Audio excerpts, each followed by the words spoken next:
Name, image, and likeness. It's about time.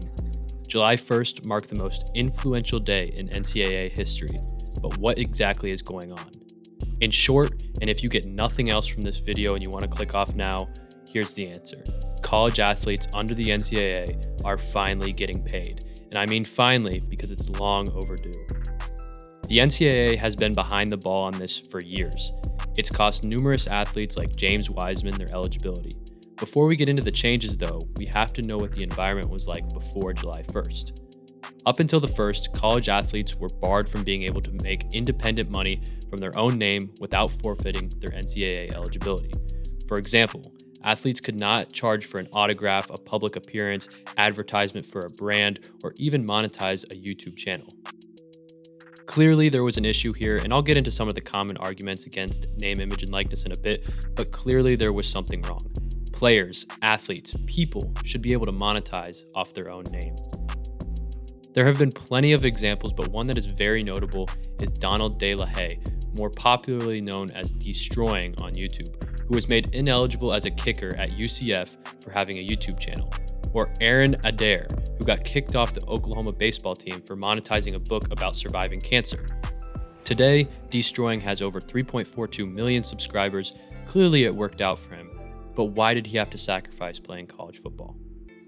Well, it was because of the big bad NCAA.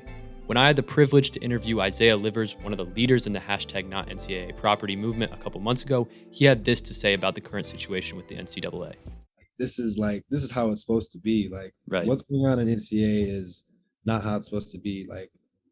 Colleges are making so much money off people's faces, their names, their jerseys, whatever you want, name, image, likeness, and it's a problem because a lot of college kids they don't have the time to go get a job and go work. And you hear the students complain about, well, they get all these other benefits. Okay, we get a pair of gear and a stipend each month, and we go about another day. We still got to eat. We still have to live our life. We're not robots. I think that's the main essential thing is we're not robots. Yeah, and just because you got 100K Instagram followers or whatever does not mean well, you can't do anything with it when you're under the NCAA.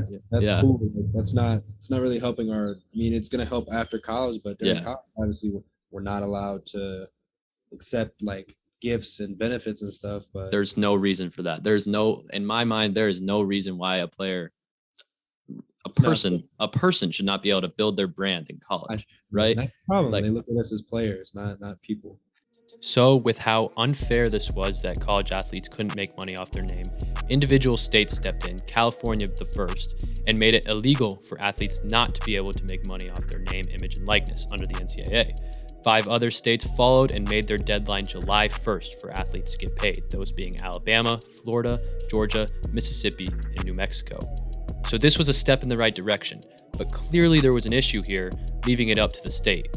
There would obviously be a recruiting advantage in these states. The top recruits, and all recruits for that matter, would only go play their sport in a state where they could make money, and who would blame them for that? So the federal government stepped in and worked with the stubborn NCAA for the July 1st deadline to make sure athletes in every state could make money. This universal plan did not get done, so an interim plan for July 1st did. Nothing is universal yet, and I'll go over why that's an issue in a minute. So fast forward to today, after July 1st, and now finally, athletes can make money without the worry of being deemed ineligible. Athletes with a massive social media following on Instagram, TikTok, and YouTube will now be able to do brand sponsorships and much more legally. Athletes like Olivia Dunn, who has nearly 5 million total social media followers, will finally be able to monetize content.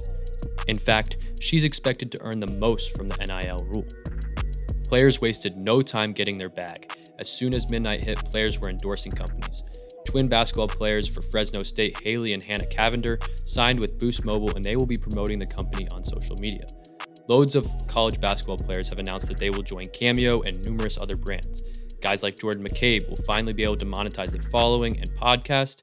Dave Portnoy and Barstool Sports even rapidly created a quote-unquote Barstool athlete organization to represent D1 athletes and get them paid. Johnny Manziel even chimed in on the action saying, set up a business, create a Shopify account, design merch with fulfillment to ship and handle customer service, tweet, Instagram directly to your fan base, make bank bros. Clearly, there is a high demand and volume for advertisements among college athletes with followings. This is something that had to get done with how much social media has changed the world. Athletes can now profit off their personal brand, which they have built on social media. With the rapid popularization of high school basketball specifically, there's so much money for these kids to make at the college level. Guys like Mikey Williams and Bronny James missed out on millions of dollars of annual endorsements because if they accepted the money, they would be deemed ineligible by the NCAA. So these laws restrained more than just college athletes. Now, technically, high school athletes aren't in the clear yet because it's up to state associations to determine eligibility, but it is assumed that they will soon benefit from NIL. But the point is, these high school players have the following to monetize right now. Jalen Green, for example, had over 1 million Instagram followers before he even graduated, and he couldn't do anything with them. Probably played a role in why he went to the G League, and the NCAA missed out on big money because of their stubbornness. And name, image, and likeness restrictions were a huge reason why the G League path and Overtime Elite League took off so quickly. So to my athletes, building a brand has now become a skill. Just because you have X amount of followers does not mean you're going to make a check. You have to build a personal brand by interacting with followers, creating a community, and showing reciprocation if you want to make the most out of social media NIL. Building a brand is now a skill.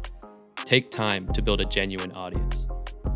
Now, not everyone is excited about NIL and particularly the NCAA, but there are some common arguments that I just don't agree with. One of those being, well, these kids are on scholarship. According to the NCAA themselves, only 53% of D1 athletes get scholarships, and most of those are not full rides. Another argument people have against college athletes making money is that, oh, they're living the life. They get to travel, get nice products, get good food.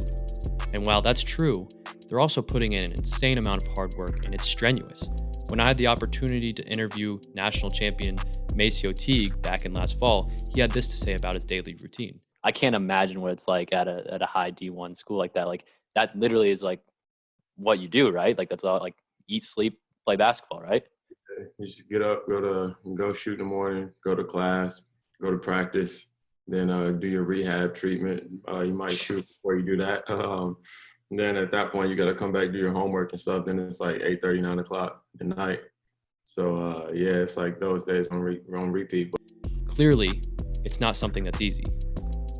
A third argument people have against NIL is, oh, it'll create locker room division.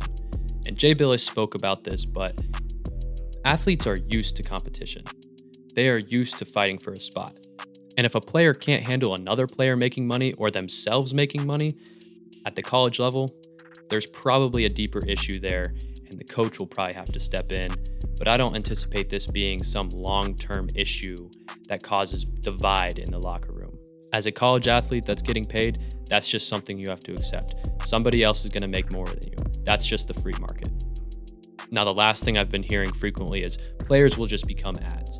Well, maybe near the start, but brands will soon realize who to target as time goes on.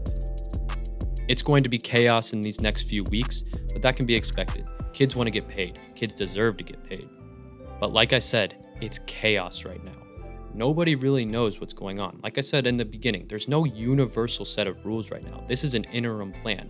The NCAA has been relatively silent. There has been little communication from the people at the top to the athletes. So what's happening right now is athletes are just taking as much as they can get, and who can blame them? If the opportunity is there, let them make money. The issue is that the majority of people are learning about NIL through social media. The NCAA needs to come out and say something, or there needs to be better communication from the top to the bottom. Nobody really knows what's going on. With all that being said, personally, I'm just happy for the common athlete that happens to be really into music and grown an audience on TikTok, or the tennis player that loves videography and spends hours editing a vlog of their recent match. These are the kids that can really benefit, the ones who have a side passion and have built up an audience and then want to share it with the world, but they had no incentive to do it beforehand.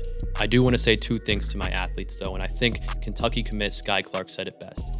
Do not let this take away from your grind. Do not let a quick check take your eyes off the end goal of getting to the professional level and making much more. Secondly, if you're a high school athlete and you're not sure whether this brand or promo could harm your NCAA eligibility, be careful. Talk to your athletic department. A quick check is not worth your eligibility. Overall, I'm very happy, and I think everyone that's a fan of college sports should be as well.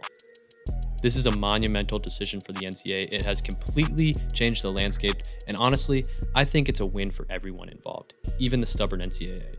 Athletes get to make money off their hard work, brands and corporations get to reach a targeted audience, and while the NCAA will lose some money up front, it'll bring more overall attention to their sports because people want to watch the players that they're supporting and buying merchandise from. And arguably most importantly, it can help stop the bleeding from the Overtime Elite League and the G League and help bring athletes back to the NCAA. Thank you everyone for tuning in to another YouTube video. I appreciate it if you made it this far. If you enjoyed the content, subscribe, like, and I want to hear your thoughts on NIL and the new changes to the NCAA, so comment them down below. If you're new to my YouTube channel, I'm pretty involved in my faith, and what I do at the end of every YouTube video is share a Bible verse and talk about it.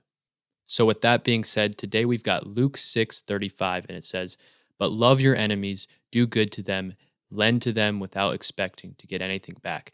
Then your reward will be great, and you will be children of the Most High, because he is kind to the ungrateful and wicked." One of the hardest things you'll be asked to do as a Christian, love those who hurt, offend, and mistreat you, is by no means easy, but we are called to do so. As a Christian, you are supposed to show people God. When someone wrongs God, does God turn his back on them? No.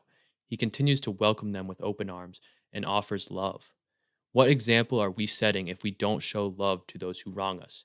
How are we showing God to people if we don't love those who hurt us like he does? So yes, while it's hard to love your enemies, we are called to do it as Christians to show people Jesus. Like I said, thank you so much for tuning into another YouTube video, and I hope you enjoyed.